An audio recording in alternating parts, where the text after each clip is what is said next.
Yep, we're back again. We're on. Something slightly different today, Matt. Still Yep. on the same general topic of football, but not our usual, review of the scores, because there's been some breaking news, some very sad news, some very sad news Over in the world of the football. And I just past 24 hours. I'm lost for words, really. Nigel Pearson has been sacked from Watford.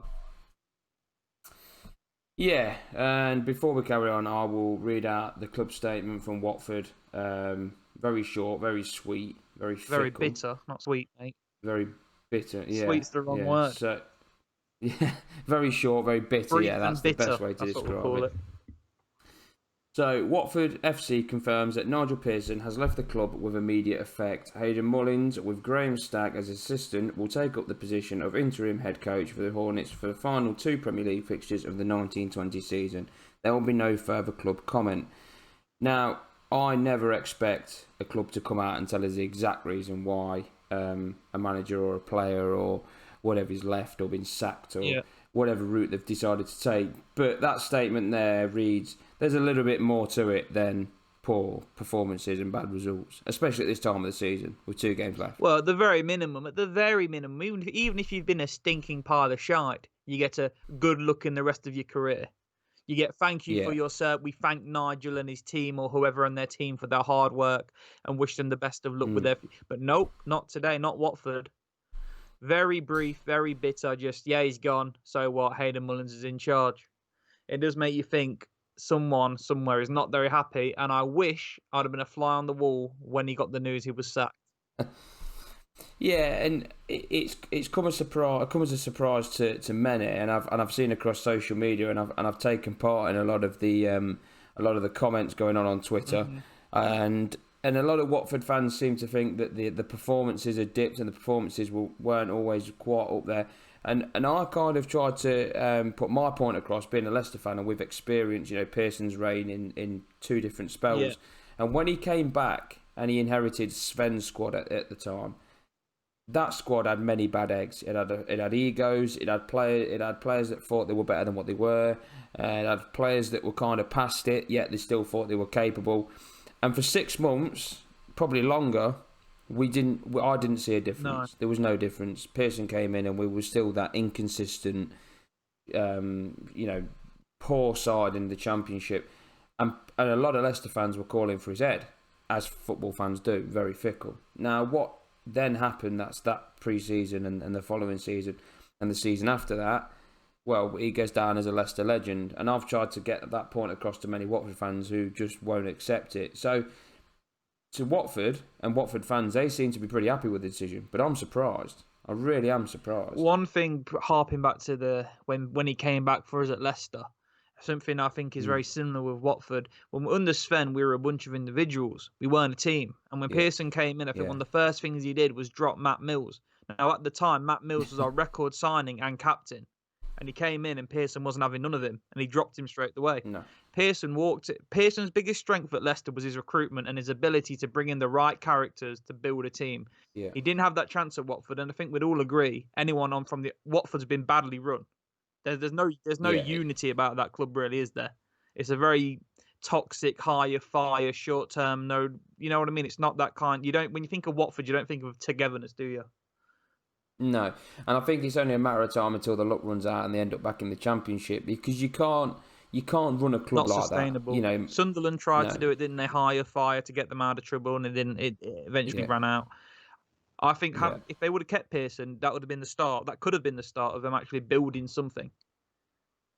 Yeah, and like I say, I am surprised that that they've made that kind of hasty decision to get rid, especially like I say at this time of the season. You're in a critical part, and I know they've got 2 tough games coming up. Is there? I think is it Man City and Arsenal? Man City up first, then Arsenal second. I think that's the way the fixtures are for them.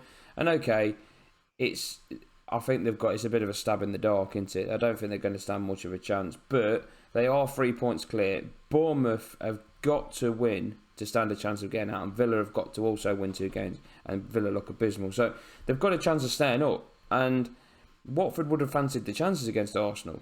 I'm just surprised. I just think it's real bad timing, and we're just going to have a quick flick back through the fixtures or the results that Watford played since Pearson came in, or a brief run of games since Pearson came in. So let's just talk about after lockdown. And okay, results haven't been fantastic. They drew 1-1 with our lot, Leicester. They lost away at Burnley. They lost at home to Southampton. They lost away to Chelsea. Let's bear in mind Chelsea have been in good form. But they then went on to beat Norwich and beat Newcastle before losing to West Ham. Now they've picked up 7 points out of 1, 2, 3, 4, 5, 6 out of 7 games. And okay, for many Watford fans, it probably isn't good enough. But if you're scrapping for relegation, to be picking up any form of points is a bonus, is it not? Sure, Yeah, no, I agree. I mean, they played us, and they showed character in the last minute to go a goal down effectively in the 90th minute, and to come back and equalise. It showed, annoying as it was for us, it showed character from Watford. They didn't down tools. Yeah. Back-to-back wins, was it against Newcastle and Norwich as well? So they're definitely still fighting for the manager. I just don't think they're that good a side. Honestly, I just think, and I believe we said this multiple times. We've said this in both of the reviews we've done. We do believe the bottom 3 will stay as it is. So none of us think Watford are actually going to go down. No, there was a bit of us, but we both agreed, didn't we, that I hope Watford don't go down.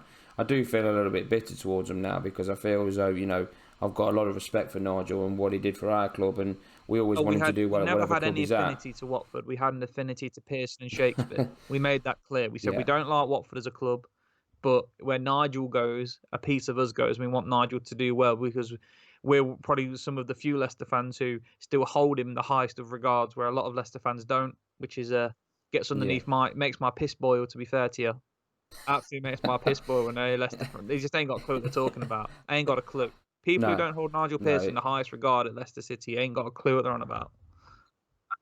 And I think what a lot of football fans struggle to grasp with Nigel, and he comes across a little bit clueless in his interviews. Mm-hmm. He can be a little bit boring, and to be honest with you, I'm not a fan of kind of sitting and watching press conferences and interviews. I'm not really bothered, in all honesty. All I'm interested in is what's happening on the pitch. And under Nigel, what you could always guarantee would be 110%. Okay, the football at times wasn't always pretty, but he would put a plan together to try and win a game. And it's all right, Watford fans coming out and saying, the performances ain't been great. All we've been doing is we've been doing this. We've been lumping it up to Deeney for 90 minutes. We've been doing it. They're not his players. And Pearson, as a manager, he isn't your short-term fix. He never has been, and he never will be. If you look at every club that he's been to, he's not a short-term fix. You give him time, and he will build you. He will build you into a side that is capable of going far. But if you only give him 6 months or 3 months or however long, you will not see any benefit whatsoever, apart from a payoff that you've got to give him. No, if anything, when he comes in, he'll look around him and think, what a bunch of dickheads, and upset the apple cart, if anything. He'll look around and he'll know he's got to get rid of players, and if anything, he won't be a people pleaser. I think that's one thing he isn't. And harping back to his interviews, his post-match interviews, I mean, when he was at Leicester, he was famous for having the old ostrich. Are you an ostrich? I think what Nigel Pearson is very good at is he protects his squad a lot. He always he doesn't make the press conference about his teams. He'll never let anyone criticise his teams. He protects them in the media. No. And I know that if you look at any of the ex-Leicester players who played for Pearson, they all say management-wise, he was absolutely superb. Because he protected first and foremost, he protected his team. No matter how he came across in the media, he made the press conference about him to take the pressure off of his team. Yeah, and he's very good at that. He's clever. He is a clever bloke, and he doesn't come across as that sometimes. He can come across as a little bit boring, and some people call him stubborn. Some people call him quite arrogant. But from what players always seem to say the complete opposite, and the players know him best, not those that sit in the stands and see him from afar, and pundits that only speak to him on the brief occasion. These players spend every day with him, day in, day out. And okay, some players won't speak highly of him, and I'll tell you why. It's because he will come in and he will tell you exactly what you are and for what you are. He won't beat about the bush. He won't people please, no. No, he will go straight to the point. And some players don't like it. And we had that problem at Leicester. Your Matt Mills, your Jermaine Beckfords. There was a few others in there without me reading off names. That he got rid of that summer. You're not going to buy into my philosophy. You're not here for the right reasons. He didn't want individuals, did he? He wanted a team. No. And like I say, and in the long run, we're still reaping the benefits from that day. I am really surprised Watford have pulled the plug. Let's be frank. There is a pretty strong chance if his son could keep it in his pants, he might still be at the club. I mean, might not be Premier League time. Let's not have it bent. Nigel Pearson was not sacked from Leicester City for any other reason than the fact his son got his chopper out in Thailand. It's true. Yeah, no, you're right. You're right. Yeah, greatest escape. Yeah. We just signed N'Golo. Well, we just about signed N'Golo Kante. We'd recruit. We look like we're having a good summer. Sign Shinji Okazaki, and then his son goes and does what he does, and obviously Pearson has to do standby, and his position kind of became untenable. But I tell you one thing: if we lost Rodgers, or we looked like we were in trouble, or looked like we were going down in the coming years, he'd be the first man I'd turn to. Oh, and 100%. I'd welcome him back with open arms. And I think what people seem to forget, and they'll probably look back at that season where we made the great escape and say, yeah, but you were bottom of the league for the most of the season, if not, for a great part of the season. But we played well every game. And when it's all right, you're tuning into Gary Lineker on Match of the Day and watching the highlights and seeing a side stick 3 past us. But we were playing relatively well. It was so frustrating from a Leicester fans' point of view because we were always in games. I can't remember many where we got a real good hammering. We were always in games. We just under Pearson we lacked something, didn't we? Under Pearson, full stop. I can't remember any time under Pearson we got an absolute tonking. No, and at no time did Nigel Pearson side down tools ever. No, and I think Watford are as good as safe. Yeah, I'd be surprised if they do go down. I think they can lose the next 2 and still stay up, to be honest. Yeah, I'm just thinking the long term, and with a tricky pre-season coming up and tight budgets and everything else, he's ideal on a tight budget as well. Let's not forget the season that I know it was League One, but the season that he first came to Leicester, we didn't have a great deal of money, and what he did, and this, I can't praise him enough. I am disappointed Watford have gone ahead and made that decision. I really have. It's this stage of the season as well. There'll be lots of people watching this thinking that we're just 2 Nigel Pearson cheerleaders because on the face of it, he's not a very a likable bloke. When you see you see what he did at Derby, see what he did at Lurven, see what he did at Watford, and you say, well, he's done one good job in his career at Leicester. And they'll say, look at him, he's a bit of a dickhead in the press. But when you've seen firsthand where our club was going when he took over and what could have happened to our club, and he came in not only once and saved us, but twice and saved us. Not only saved us, built us up both times, took us forward, and made us now probably having the most fruitful period, one of the most fruitful periods in the club's history. And we witnessed firsthand, and it's all down to him where we are. I think as well what you've got to bear in mind is if you look at all the clubs that he's been at, and the only side that he was successful with was obviously our lot. We were the only one that gave him time. Derby pulled the trigger too early. Watford have now pulled the trigger too early. He left Hull to come back to us. And let's bear in mind that he was building something good at Hull, and Hull went on to be a very good side Chester, after that. I think Robbie Brady, brought those lads in. Yeah. Did they get promoted that season, or was it the following season? First full season was it? No, second full. Yeah, first full season at Leicester, they got promoted. Yeah.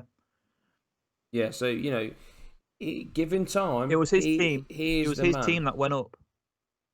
Yeah, exactly, and that seems to be a trend at all the clubs that he gets given time at.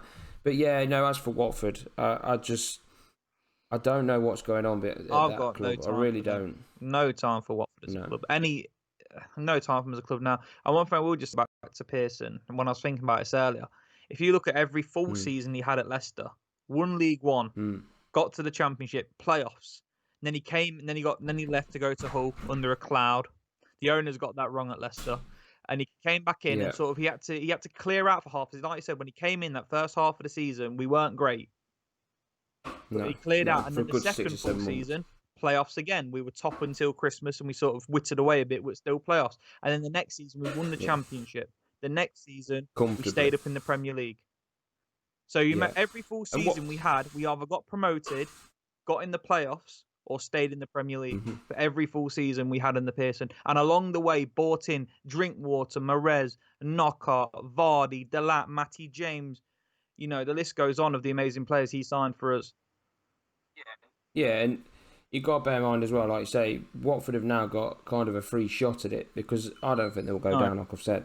I'll be surprised if they go down. I think they've got a free shot at next season. So you've got the opportunity to give him just a year's, just say put him on, give him another year, and they give him pre-season and say, Rock, you've got a free stab at it. And if it's not working by Christmas, then we will reconsider. But he's managed to get him in a position now, which I think they're comfortable. We're not comfortable, but they're safe.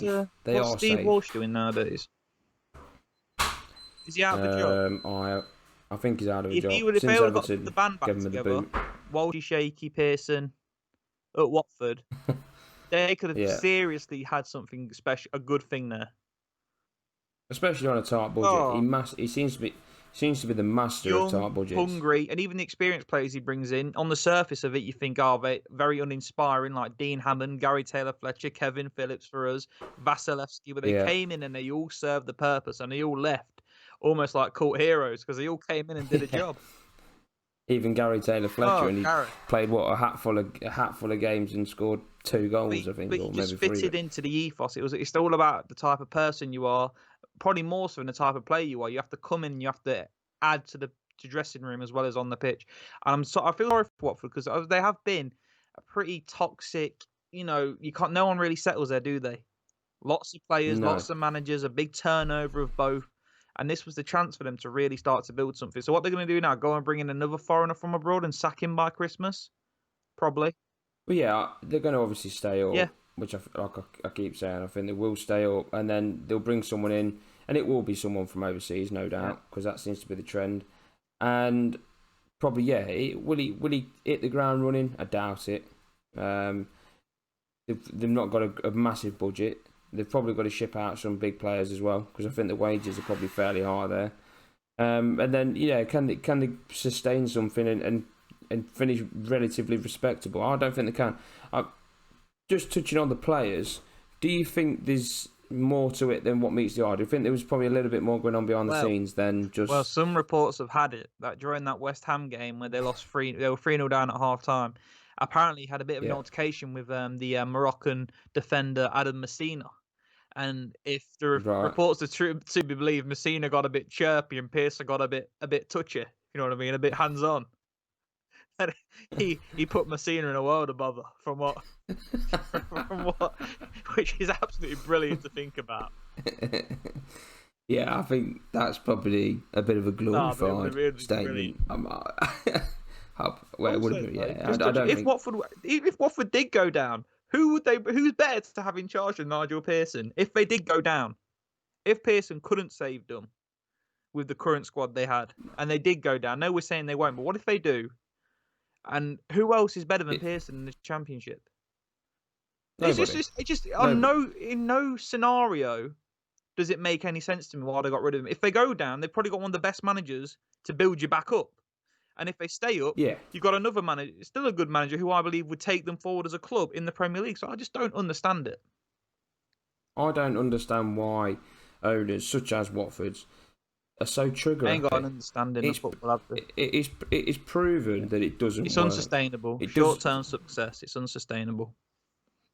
Yeah, it doesn't work. It's been proven. You sack a manager, you bring another one in. He has 3 months or 2-3 months. You have your dead cat fairly good results. Your dead cat bounce. And then you dip, and then you go again, and you sack again, and then you're back to normal. Surely somewhat. I'm not going to. I want to praise our owners because I think we are.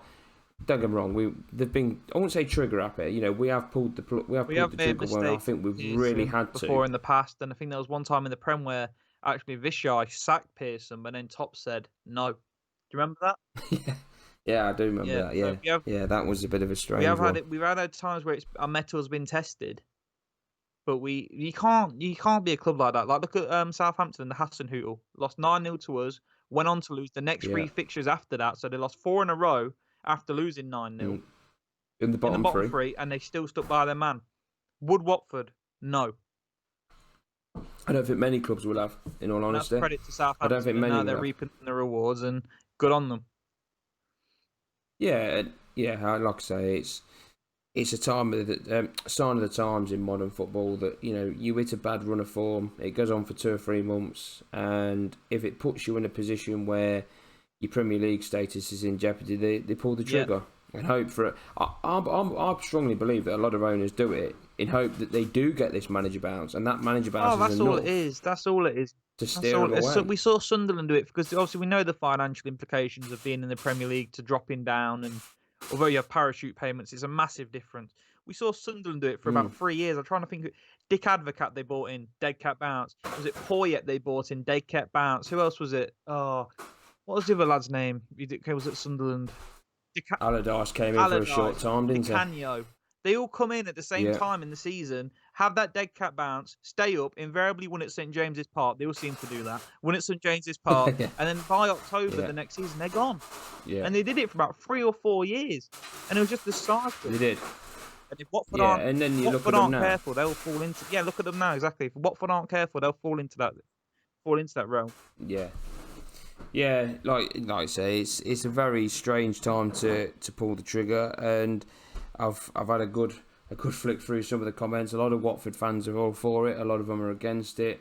Why did they sack Sanchez? Not Javi Gracia, the one before. So there was Pearson. Before Pearson, they bought back in Sanchez Flores. But before last season, they had Javi Gracia. I think they finished 11th and got to an FA Cup final. They did. Why did they sack him? I'm just trying to remember back to that one. Yeah, because they had a really good season. Well, I say an half decent season. Then they brought was it Flores back? And it flopped. And didn't work. Which was just I couldn't get that one at all. You know, when he come back, I was kind of like, I'm sure I've seen this guy before. And he'd been there he'd been there previously, not been able to do the job then and got the sack. And then he's come back. And they had a horrific start to the season. You know, I remember watching them. I think they were at home to, was it Brighton? 3-0. I think it was Brighton. Got turned over 3-0. I don't know if that was Javi Gracia though. That might have been the old man. But the thing is, they pulled a man who got into the FA Cup final into 11th in the league the season before. They pulled the trigger on so early this season, I think. Yeah, and then they replaced him with the bloke Quiche Sanchez Flores, brought him in, pulled the pin on him again. So I remember when we played them at home, Leicester, Hayden Mullins was in charge. Mullins was in charge. And now Hayden Mullins obviously in charge again. So they've had four different managers this season. It just doesn't make sense. And where are they getting the money to do this? Because you're having to pay these blokes off. You sign them up on contract. Obviously, Pearson was only on a contract at the end of the season, but obviously I bet Sanchez Flores probably on a 2-year deal, 3-year deal, whatever. You have to pay them up. I love our fans, and we can be guilty of this as well. You know, calling for managers' heads, not thinking that our guys, the owners, they've still got to pay these guys off. And for a small club like Watford, let's be honest, they're not rolling in the money, are they? They're not a renowned rich club. Okay, they've got some money, like all Premier League clubs have. But you go through 4 managers a season, and you're having to pay these guys off. It's going to be millions of pounds. Yeah. It's not going to be thousands. It's going to be millions of pounds. You're putting yourself in a real risky position. And then if you do go down, okay, you get parachute payments. But my God, you've got to come back up, because if you don't, Sunderland, you're in Leeds, trouble. You're in big trouble. Yeah. The list of Wolves clubs who go down, you have to clear decks pretty much. If you can't come back up within a year or two, you have to pretty much clear the decks.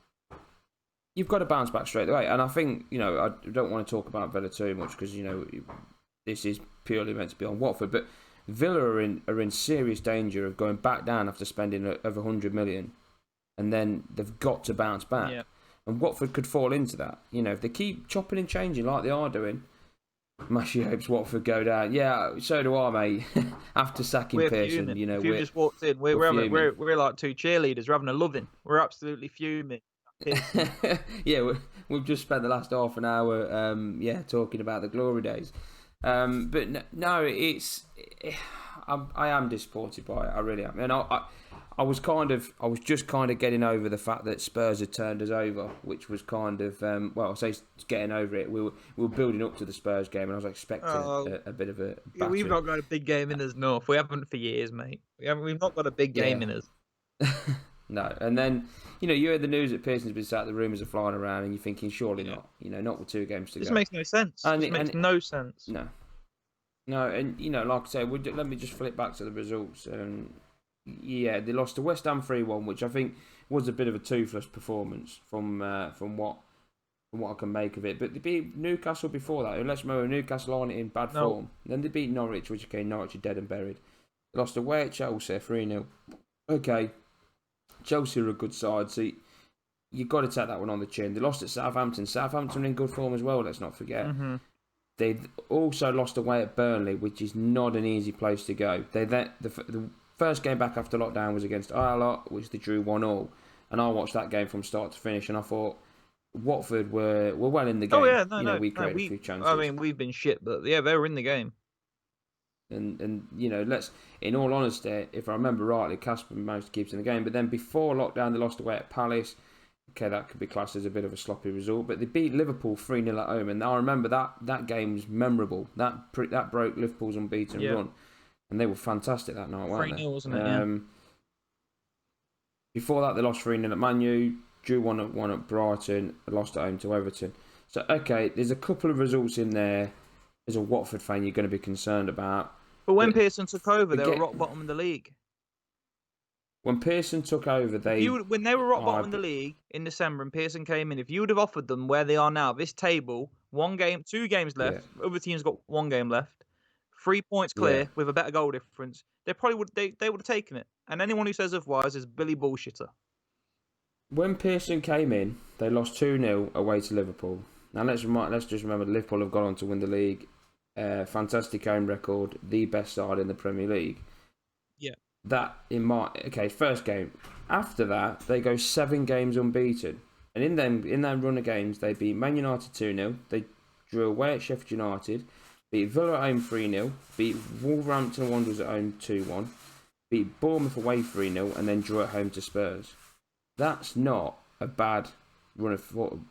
Well, when he came in, they were, so just looking at this now, they were 6 points from safety. 9 points from 16 games, 6 points from safety, and now they're 3 points clear of the bottom 3. That's not a bad job. No, I think he's done. Brilliant. In all honesty, I can't think off the top of my head if they bought anyone in January, but certainly no one who's made a significant impact to the squad. So with the same group of players who were rock bottom with 9 points after 16 games, 6 points from safety, he's got them 3 points clear of the bottom 3 with a game in hand. It must be said. Let's just read some of the comments on Twitter just before we sign off and move on.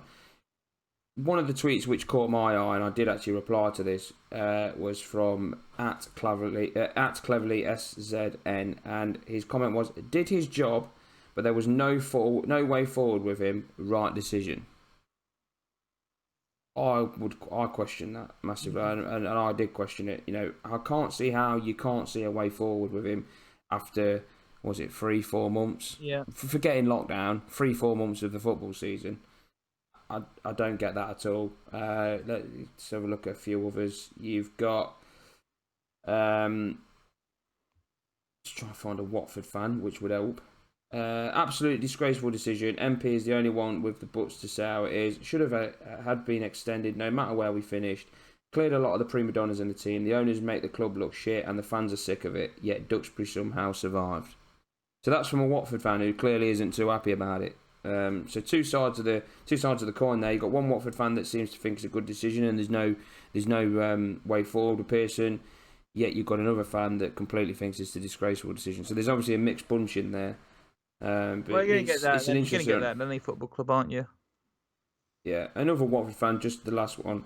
I'm a Watford fan and we deserve to get relegated for this, at least until the end of the season, and see where to go from there. He has done a decent job, gave us a fight to stay up. So I think the vast majority are a little bit embarrassed by it. Well, it just makes everyone's why. Scratching their heads, thinking, "What are you doing?"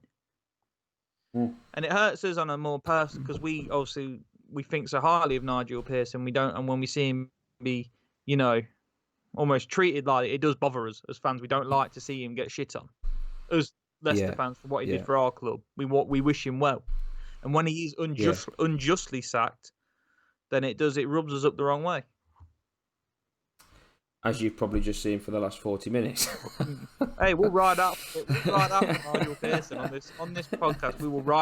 We will be pro, no matter what the situation is. We're pro Pearson. Yeah, no, you got to respect the man for what he did for us. Always will be a legend. But it has come as a surprise. Very surprised. Do I wish Watford go down? I think it's a little bit too late for that. But yeah, disappointed, really disappointed and surprised. Yeah. But this is modern football. It is the Premier League. Never can be surprised by anything in the Premier League now. But I think we'll knock it on the head there. We've had a good rant. We've covered everything that everyone would want to hear about. Hang your head in shame. Nigel Pearson deserved another shot at Premier League football because, as we said, if his son could keep it in his pants, he would never have got sacked from Leicester. Watford, you didn't know you were born. The grass isn't always greener. And good luck in the Championship in 2 years. Yeah, I agree.